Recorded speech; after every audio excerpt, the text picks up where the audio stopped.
Friends, आज हम हमारी यूट्यूब जर्नी स्टार्ट करने वाले हैं और पढ़ाने वाले हैं बायोलॉजी में फिजियोलॉजी के अंदर सबसे important topic cardiovascular system. Okay, तो शुरू करते हैं। ब्लड वैस्कुलर सिस्टम के अध्ययन को क्या कहेंगे हम? एंजियोलॉजी। वैस्कुलर सिस्टम क्या कहेंगे हम? एंजियोलॉजी। अब बात करेंगे father of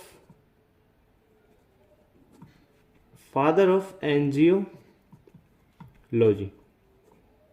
okay, father of angiology कौन है? वो है सर विलियम हार्वे। क्या है? Sir William Harvey. Okay, William Harvey वे पहले साइंटिस्ट है जिन्होंने हार्ट को पंपिंग स्टेशन कहा है। क्या कहा है? हार्ट को पंपिंग स्टेशन किसने कहा है? विलियम हार्वे ने।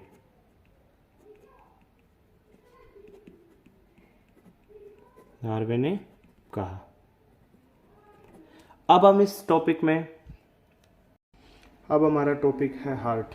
हार्ट के अध्ययन को कार्डियोलॉजी कहा जाता है। कार्डियोलॉजी, ध्यान दीजिएगा यहाँ पे, हार्ट के अध्ययन को कहा जाएगा कार्डियोलॉजी।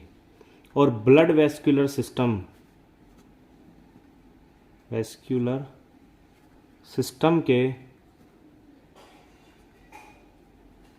के अध्ययन को क्या कहा जाएगा यहाँ पे?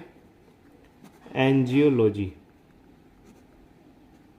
ठीक है, अब हम देखेंगे यहाँ पे क्या, हार्ट को पंपिंग ऑर्गन भी कहते हैं। क्यों कहते हैं? क्योंकि हमारे ब्लड को पंप करता है।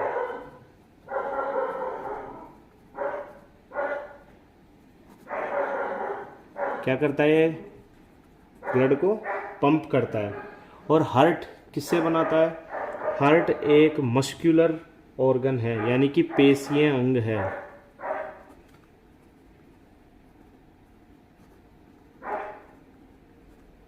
हार्ट एक मस्कुलर ऑर्गन है। मस्कुलर का मतलब क्या होता है? पेशीय अंग। ठीक है, और इसके बाद हम देखेंगे इसकी उत्पत्ति। हार्ट की उत्पत्ति होती है मीजोडर्मल। हार्ट की उत्पत्ति किस प्रकार की होती है? मीजोडर्मल प्रकार की होती है। ओके, इसके बाद हम देखेंगे गर्भावस्था के चौथे सप्ताह के अंत से क्या होता है? हृदय का विकास प्रारंभ होता है। गर्भावस्था के चौथे सप्ताह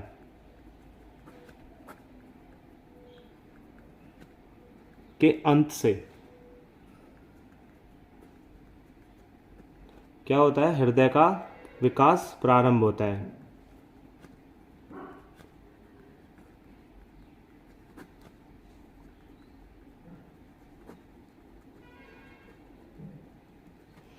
इसके बाद देखेंगे हृदय की स्थिति। हृदय कहाँ स्थित होता है भाई? हमें पता है हृदय कार्डियक नोच में स्थित होता है। वक्षीय गुहा में दोनों फेफड़ों के बीच एक गड्ढा उपस्थित होता है, जो कहाँ होता है? जो हमारा लेफ्ट लंग होता है उसके अपर लोब में उपस्थित होता है, जिसको क्या कहेंगे हम? कार्डियक नोक। और इसी कार्डियक नोक में हमारा हृदय स्थित होता है, जो क्या होता है? थोड़ा सा लेफ्ट साइड में झुका रहता है। ठीक है, यानी हमारा हृदय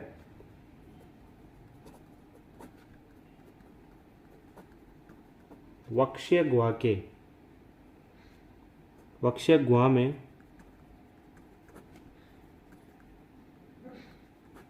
दोनों फेफड़ों के बीच कार्डियक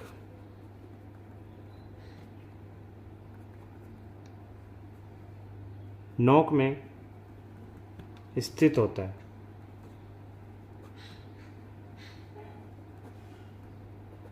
ठीक है। और ये कार्डियक नोक कहाँ होता है भाई? जैसे कोई पूछ ले कि ये कार्डियक नोक क्या है, तो कार्डियक नोक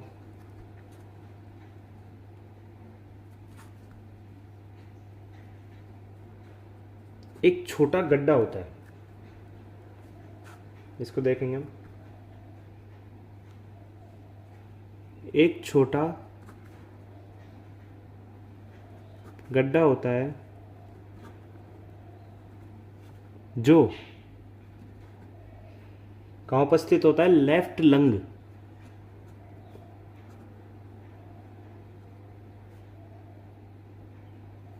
लेफ्ट लंग के अपर लोब में।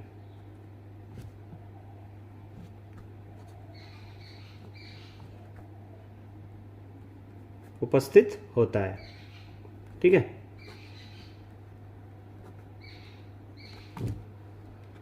अब इसके बाद हम देखेंगे कार्डियक नोक में हार्ट कहाँ रहता है? थोड़ा सा लेफ्ट साइड झुका रहता है। ठीक है। कार्डियक नोक में हार्ट, कार्डियक नोक में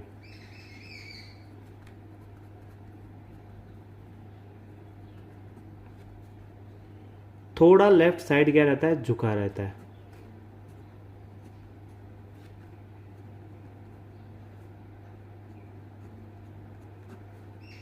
झुका रहता है। ठीक है।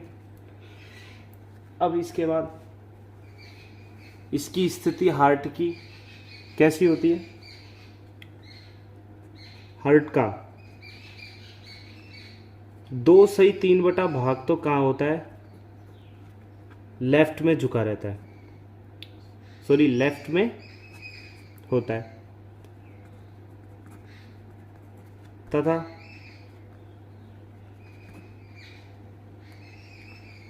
1/3 भाग राइट साइड में झुका होता है।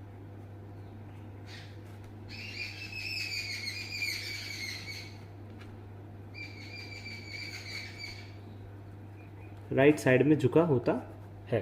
ठीक है। अब हम एक मोस्ट इंपॉर्टेंट चीज जानेंगे यहां से।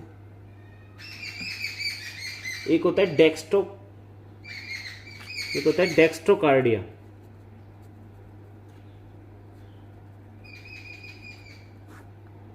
क्या होता है? कुछ स्पेसिफिक पर्सन्स, स्पेसिफिक ह्यूमन होते हैं, उनमें क्या होता है? हार्ट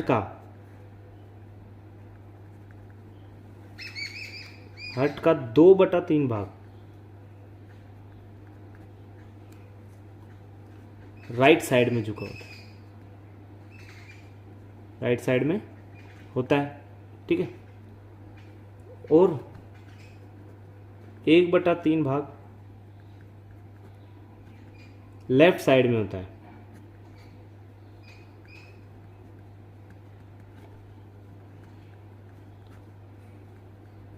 इस प्रकार की हृदय की व्यवस्था को हम क्या कहते हैं? डेक्स्ट्रोकार्डिया कहेंगे। क्या कहेंगे? डेक्स्ट्रोकार्डिया। ये क्वेश्चन कई बार कंपटीशन एग्जाम और नीट तक में आ चुका है। ठीक है। इसके बाद हम देखेंगे हृदय की माप।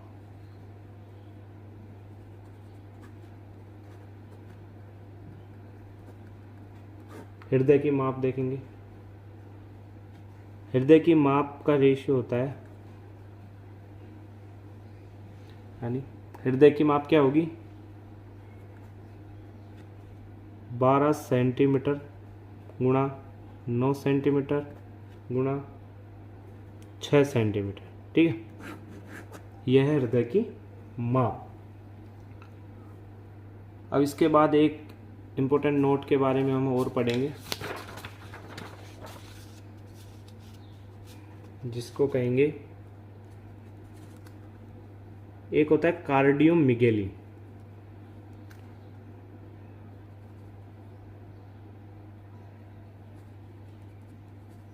ठीक है। कार्डियोमिगेली क्या होता है? जब हार्ट का आकार सामान्य हृदय की जो साइज होती है उससे क्या होता है, बड़ा।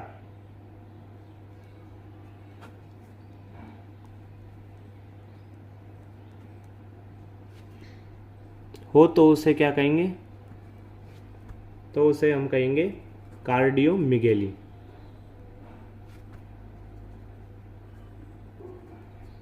कह सकते हैं कि एक प्रकार से कि हार्ट में जैसे एक सूजन आ रखी हो, तो उस बड़ी आकृति को हम क्या कहेंगे, कार्डियोमिगेली कहते हैं। ठीक है, इसके बाद हम देखेंगे हार्ट का भार। हार्ट का भार देखेंगे तो हार्ट का भार मेल व फीमेल के लिए अलग अलग होता है। क्या होता है, जैसे मेल के लिए बात करें तो मेल्स में इसका भार होता है 300 ग्राम। ठीक है, और फीमेल्स में इसका भार होता है 250 ग्राम। Okay, clear. अब इसके बाद हम पढ़ेंगे, अब हम पढ़ेंगे हिस्टोलॉजी ऑफ हार्ट। हार्ट 3 परतों से घिरा होता है, जैसा कि हम इसमें देख सकते हैं। जो ऊपरी परत होती है उसको कहते हैं इपिकार्डियम या पेरिकार्डियम। फिर द्वितीय जो परत होती है उसको मध्यस्थ परत, मायोकार्डियम। फिर इसके बाद जो आंतरिक परत होती है उसको कहेंगे हम एंडोकार्डियम। अब हम एक एक करके सभी परतों के बारे में विस्तार से पढ़ने वाले हैं। तो जो हमारी पहली परत है उसका नाम क्या है, इपिकार्डियम। क्या है भाई, इपिकार्डियम। ओके, इपिकार्डियम को हम क्या कह सकते हैं, पेरिकार्डियम।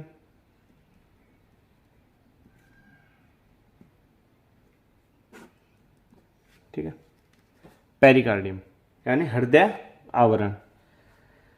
पेरिकार्डियम मुख्यतः 2 प्रकार की होती है। पेरिकार्डियम मुख्यतः कितने प्रकार की होती है, 2 टाइप्स। पहली विसरल पेरिकार्डियम, द्वितीय कौन सा है, सेकंड है parietal pericardium. Parietal pericardium. Okay, तो हम एक एक के बारे में देखेंगे। विसरल पेरिकार्डियम, यह सरल सल की उपकला से बना होता है। किससे बना होता है, सरल सल की उपकला से बनी परत होती है। कुछ वैज्ञानिक होते हैं जिनके अनुसार यह आवरण हार्ट की भित्ति की भारी परत है, जो हम पढ़ रहे हैं इसको। फिर इसके बाद आता है पैराइटल पेरिकार्डियम। पैराइटल पेरिकार्डियम यह पेरिकार्डियम का बाहरी आवरण होता है। क्या होता है, बाहरी आवरण होता है। ओके, या कह सकते हैं भाई हार्ट का भी बाहरी आवरण पैराइटल पेरिकार्डियम है। ठीक, और यह पेरिकार्डियम 2 परतों में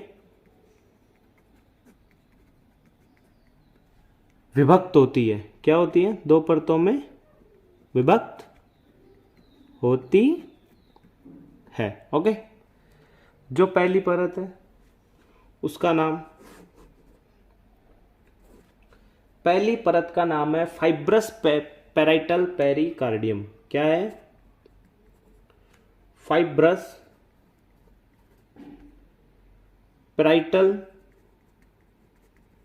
पेरिकार्डियम। ओके, इसके बारे में देखते हैं भाई। इसके बारे में, यह श्वेत तंतु सघन संयोजी ऊतक की बनी एक कठोर परत होती है। यह श्वेत तंतु सघन संयोजी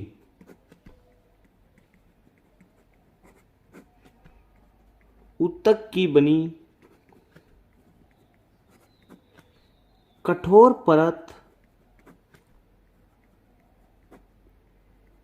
होती है। ओके, इसके बाद यह परत क्या काम करती है? यह हृदय को फैलने से रोकती है। यह परत हृदय को फैलने से रोकती है। ओके, इसके बाद है सेल्यूलर पेरिकार्डियम। ठीक है, नेक्स्ट क्या है? सेल्यूलर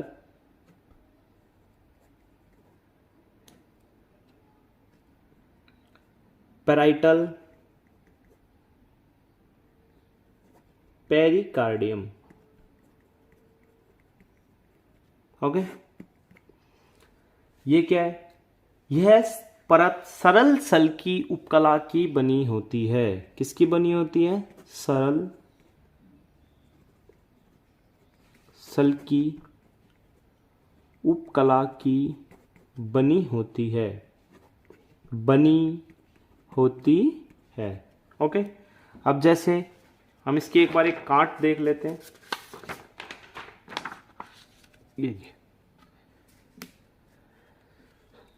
एपिकार्डियम की काट देखेंगे तो ये संरचना हमें प्राप्त होती है। कैसे? देखो भाई, ये जो अंदर की परत है ये है विसरल पेरिकार्डियम। ओके, फिर इसके बाद ये जो स्पेस है खाली, इसको हम कहते हैं पेरिकार्डियल स्पेस। ओके, फिर है उसके बाद जो परत आती है उसको कहेंगे हम सेलुलर पेरिकार्डियम। क्या कहेंगे? Cellular pericardium. ओके, फिर उसके बाद जो सबसे भारी परत है वो है फाइब्रस पेराइटल पेरिकार्डियम। ओके, अब ये पेरिकार्डियल स्पेस क्या है इसके बारे में जरा हम देख लेते हैं एक बार। Pericardial space. Okay, pericardial space visceral तथा पेराइटल पेरिकार्डियम के बीच एक नैरो कैविटी उपस्थित होती है।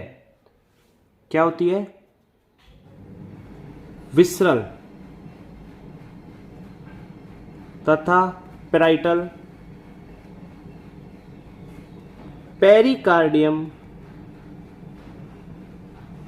के बीच एक नैरो कैविटी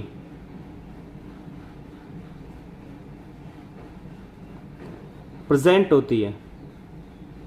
इसको क्या कहेंगे हम?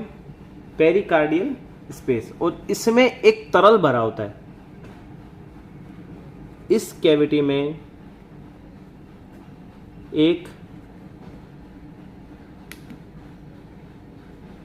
इस कैविटी में क्या होता है?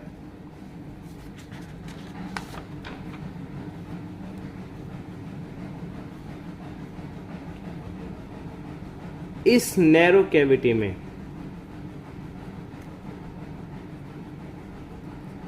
में एक तरल भरा होता है जिसे